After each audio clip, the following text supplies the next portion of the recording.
Je le disais tout à l'heure, jusqu'où irait l'influence de l'Église catholique dans les jeux politiques en RDC? Comment cette Église sait maintenir la pression sur les politiques et obtenir gain des causes parfois dans le cours de l'histoire congolaise? Ces questions méritent d'être posées après la visite du pape François en RDC, visite marquée par plusieurs activités et discours poignants lors évidemment de son séjour. Au-delà d'une simple religion, l'Église catholique a toujours eu un regard critique sur la vie nationale. En RDC, ces relations en dents de scie entre l'État et l'Église sont scrutées. Comment a-t-elle su imposer dans la gestion des plusieurs crises qui ont secoué les pays? Élément des réponses dans ce mag du dimanche. Vendredi 3 février 2023, le pape François clôture sa visite de 3 jours en République démocratique du Congo. Dans un pays qui, depuis son indépendance en 1960, souffre des affres de la guerre, le pape François a appelé dans son homélie à la paix. Frères et sœurs, nous sommes appelés à être des missionnaires de paix et cela nous donnera la paix. Plusieurs personnalités sociales et politiques du pouvoir et de l'opposition ont marqué de leur présence la grande messe dite à l'aéroport de Ndolo. Votre visite, très sincère, intervient aussi durant une année électorale qui est souvent une source de tensions sociales et politiques dans notre pays. Le passage historique de François en RDC, 35 ans après celui de Jean-Paul II, n'a pas laissé les acteurs sociopolitiques indifférents. La visite du pape François, c'est un événement unique à son genre parce que cette visite intervient dans un contexte où le pays est agressé, comme vous le savez. Et donc, la visite du pape est d'abord un réconfort. Une arrivée qui intervient dans un contexte sociopolitique précaire où l'État, les politiques et l'Église catholique s'entremêlent dans des jeux de verbes et actions parfois violents. Ce peuple congolais est aujourd'hui confronté à une crise multiforme. Conflits armés, particulièrement à l'est du pays, crise économique et misère sociale. Au regard de ce tableau, quels ont été le parcours et le rôle de l'Église catholique dans l'histoire contemporaine congolaise?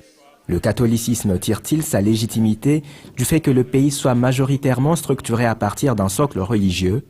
Ainsi, l'Église a-t-elle le droit d'intervenir dans les domaines politiques? Déjà en 1956, l'abbé Joseph-Albert Maloula publie un manifeste sur l'indépendance intitulé « Conscience africaine pour réveiller la conscience des colonisés contre le colon ». À l'indépendance, l'Église catholique a joué un rôle plutôt conservateur et défavorable à la vision de Patrice Lumumba lors de la sécession katangaise. Mama Botakinga Awa Nambomu numéro 64.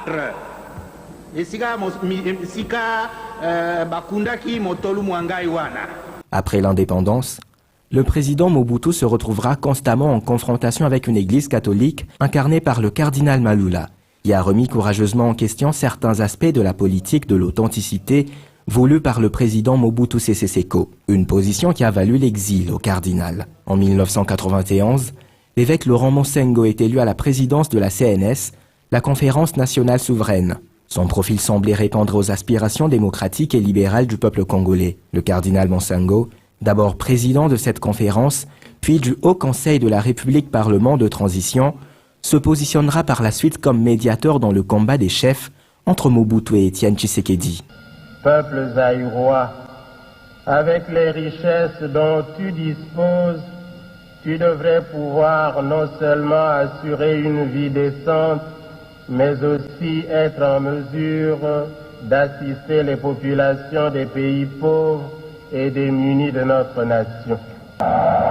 Le mémorandum des évêques du 9 mars 1990, dans lequel les évêques soulignent la lourde responsabilité de Mobutu dans la situation catastrophique du pays, leur a valu, ainsi qu'à ceux qui l'ont publié, de nombreuses critiques et sanctions de la part du pouvoir.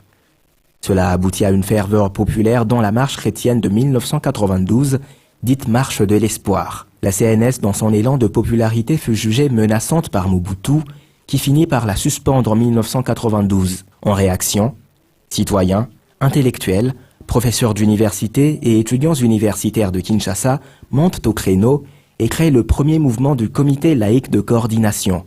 En 2016, face au blocage politique du pays, le CLC est revenu sur le devant de la scène. Les intellectuels catholiques ont voulu servir de base populaire pour transformer les messages des évêques en actions concrètes, en organisant de nombreuses manifestations. Nous pensons que nous sommes sur la bonne voie et nous pensons vraiment que nous ne pouvons pas céder parce que nous nous battons pour tous les Congolais. Face au blocage et à la crise qui se mettait en place, Kabila a eu recours en dernière instance à la Conférence épiscopale nationale du Congo. Celle-ci s'est avérée être l'ultime institution capable d'apaiser toute implosion nationale. Les bons offices de la SENCO ont abouti à un accord bafoué dans ses grands principes par le régime en place. Mais ils ont quand même conduit à la tenue des élections le 30 décembre 2018. Et proclamé provisoirement élu président de la République démocratique du Congo, Monsieur Tshisekedi Tshilombo Félix. Après l'élection de Félix Tshisekedi, la SENCO s'est exprimée sur les résultats provisoires de l'élection présidentielle publiée par la CENI. Elle a révélé que les résultats de la CENI ne correspondaient pas aux données de l'Église. Il y a eu des irrégularités, mais nous considérons que ces irrégularités n'ont pas pu entamer considérablement le choix exprimé par le peuple congolais. Ça a été clair. Donc, malgré ces irrégularités, nous considérons que le peuple congolais a réussi à s'exprimer. Le plus important, c'est le respect de cette vérité des urnes. Les relations entre le pouvoir et l'Église catholique n'ont jamais été si simples. Et Félix Tshisekedi n'échappe pas à cette défiance chronique. Les évêques congolais n'ont pas hésité à se montrer fermes vis-à-vis de son pouvoir, que ce soit au sujet de la gratuité de l'enseignement primaire ou de la composition de la CENI. Outre les soubresauts de la scène politique congolaise, les évêques ont aussi pointé la persistance de l'insécurité dans l'Est. Bien que la SENCO a mis du temps à reconnaître son élection, le chef de l'État n'a pas ménagé ses efforts pour s'attirer les bonnes grâces de l'épiscopat catholique.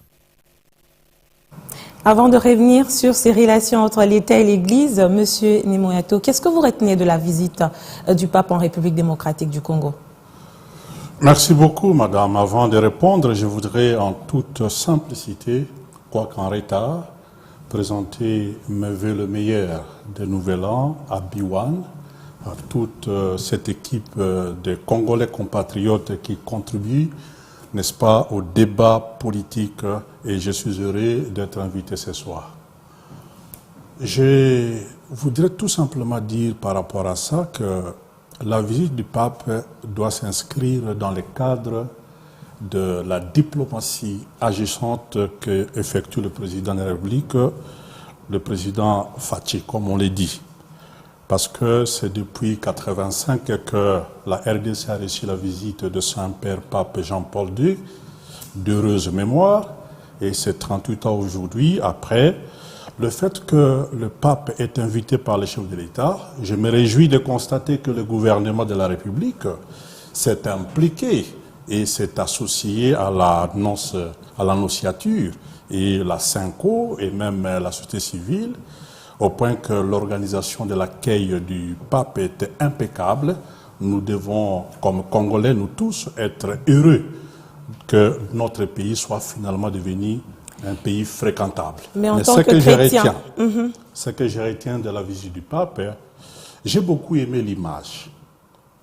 Lorsque le pape compare la RDC au diamant.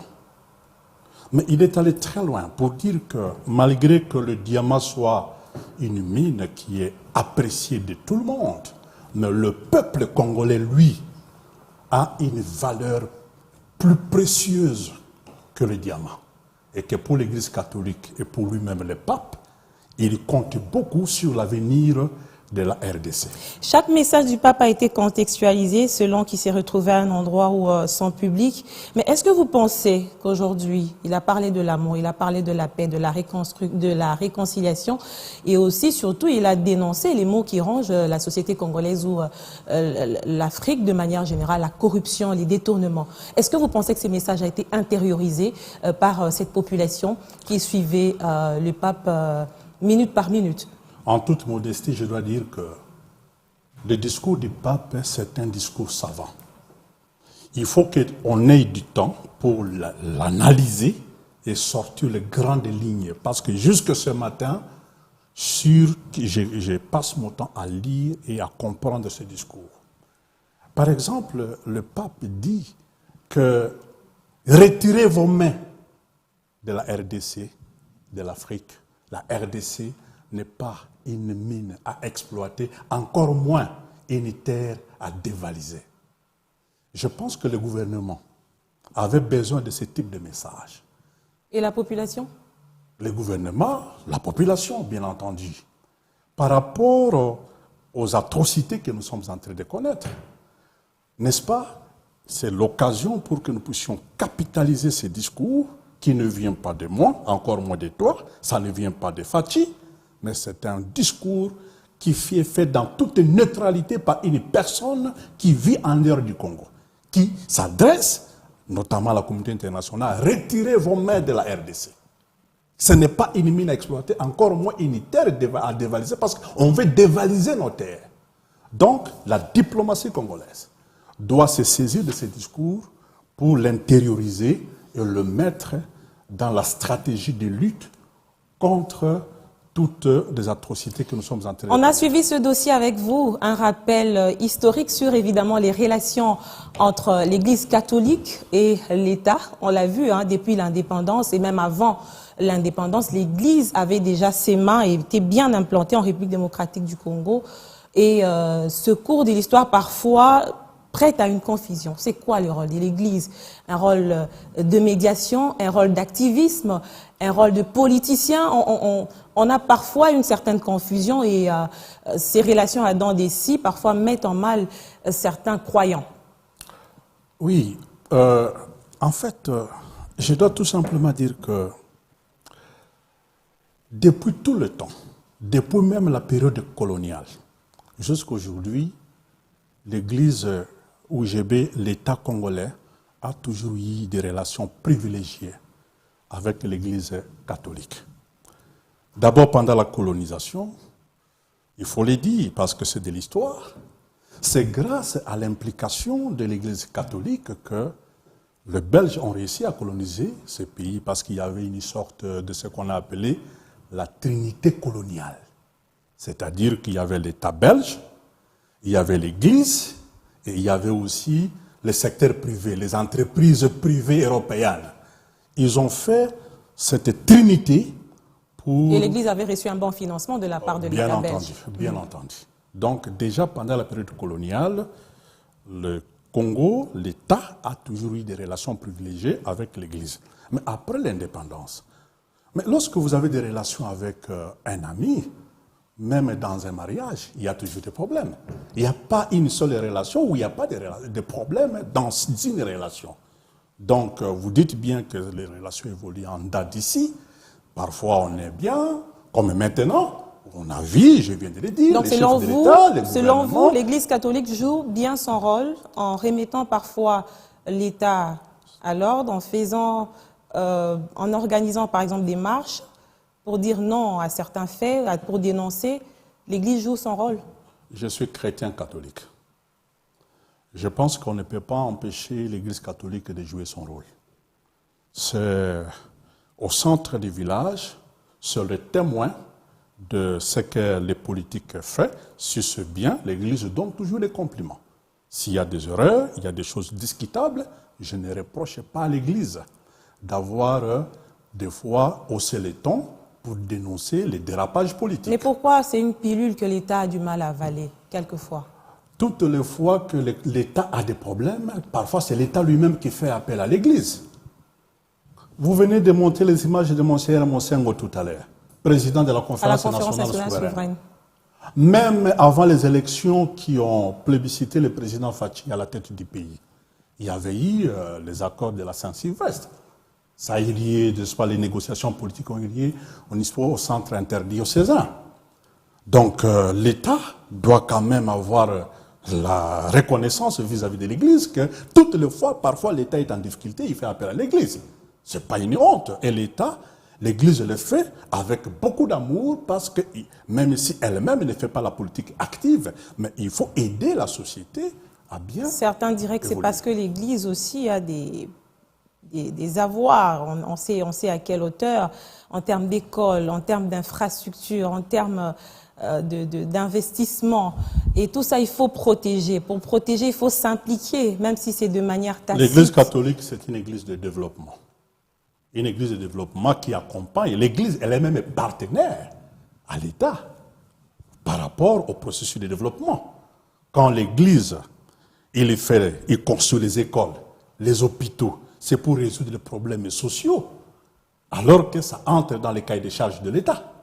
Donc, j'ai dit, il ne faut pas toujours prendre de mauvais côtés toutes les critiques qui sortent de l'Église. Ça, vous parlez au gouvernement? Personnellement, je pense. Vous parlez au gouvernement ou à l'État? Je ne suis pas du gouvernement, je suis un homme politique. Je prends du bon côté. Toutes les fois, l'Église intervient pour tirer la sonnette d'alarme, pour dire que, attention, pas comme ça. C'est normal, nous sommes des humains, nous pouvons nous tromper. Les politiques peuvent aussi parfois se tromper. Parce que quand l'État, les politiques qui vont vers l'Église, j'ai parlé tout à l'heure, n'est-ce pas, des négociations politiques en 2016 qui ont lié, n'est-ce pas, au centre interdiocésain, la conférence nationale. Mais toutes les fois que la société est en difficulté, l'Église intervient pour faire la médiation, pour amener, parfois c'est nous les politiques qui sommes le problème. C'est-à-dire que l'opposition et la majorité ne s'entendent pas, alors que ce sont les enfants, les fils et filles d'un même pays. Alors l'Église ne peut pas croiser les bras lorsqu'elle voit les enfants d'une famille, opposition, majorité, qui ne se parlent pas. Et l'Église est toujours là pour offrir les bons offices, pour qu'on dialogue. Mais la finalité de l'Église, c'est qu'on arrive à des compromis qui élèvent la nation. Voilà, ça c'est mon point de vue. Et je le défends comme ça.